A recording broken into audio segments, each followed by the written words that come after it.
the thing we call time. Ecclesiastes chapter 3, verses 1 through 8 says this: To everything there is a season, and a time to every purpose under the heaven. A time to be born, and a time to die. A time to plant, and a time to pluck up that which is planted. A time to kill, and a time to heal. A time to break down, and a time to build up. A time to weep, and a time to laugh.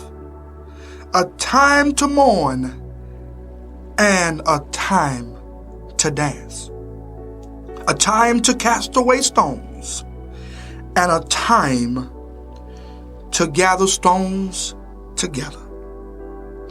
A time to embrace, and a time to refrain from embracing. A time to get, and a time to lose. A time to keep, and a time to cast away. A time to rend, and a time to sow. A time to keep silence, and a time to speak. A time to love, and a time to hate. A time of war, and a time of peace. The thing we call time. What is time? Time is an equal opportunity resource. All people, regardless of gender, race, creed, or national origin, have exactly the same number of hours in a week. In life, we have rich folks, middle class, and the poor. Yet, no matter how important you may think you are, no matter how rich or poor, everybody gets 168 hours to spend each week. No more, no less.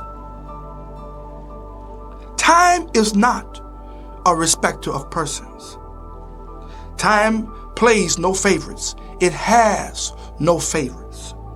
Whether you are black, white, Hispanic, an Indian, or a Jew, everybody gets the same amount of hours in a week. Time is an equal opportunity resource. Time is an unusual commodity. You can't save time. You can't deposit time into a checking account. You cannot deposit time into a savings account. You can't put time in your piggy bank. You can stockpile wood for your fireplace, and you can store food for the winter. But time cannot be placed in a corner. Neither can it be stored for later use. Time cannot be seen. It cannot be felt, touched, tasted, or smelled. You can't sense time directly. Even brilliant scientists and philosophers are not sure how to describe time. Time is elusive, which means to escape the understanding or grasp of. It is easy to ignore time. Many times we ignore it by putting things off to another time. But time is not bothered by our ignorance, but continues to move on with or without us. It is a sneaky little fella. Time seems to pass at various speeds. Sometimes it seems to crawl, and sometimes it's faster than a speeding bullet. Time is elusive. Time is a non-renewable resource. If you are out of wood, you can chop some more. If your refrigerator is empty, you can buy some more groceries. If you're out of money, don't worry about it. Just hold on. Payday is coming around again. If you haven't found a companion, there is still hope. If you are sick, you can be healed. But when you are out of time, that's it. Time never sleep.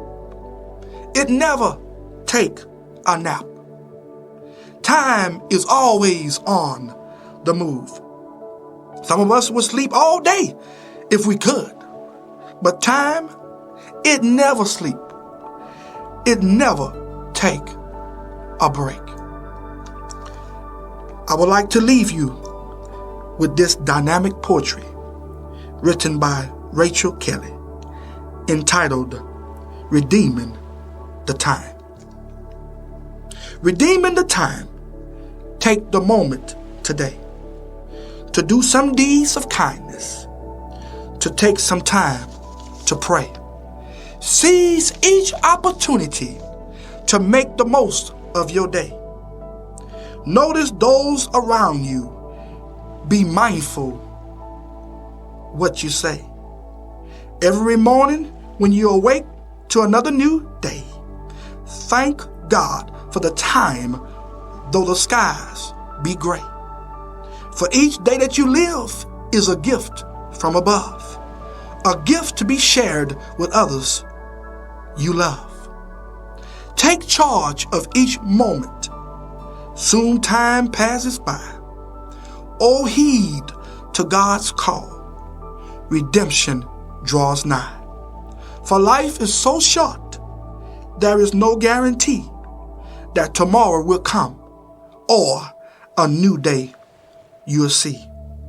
James chapter 4 and verse 14 says this, whereas ye know not what shall be on the morrow, for what is your life? It is even a vapor that appeareth for a little time and then vanishes away. With this in mind, I say this to you. Make the very best use of your time.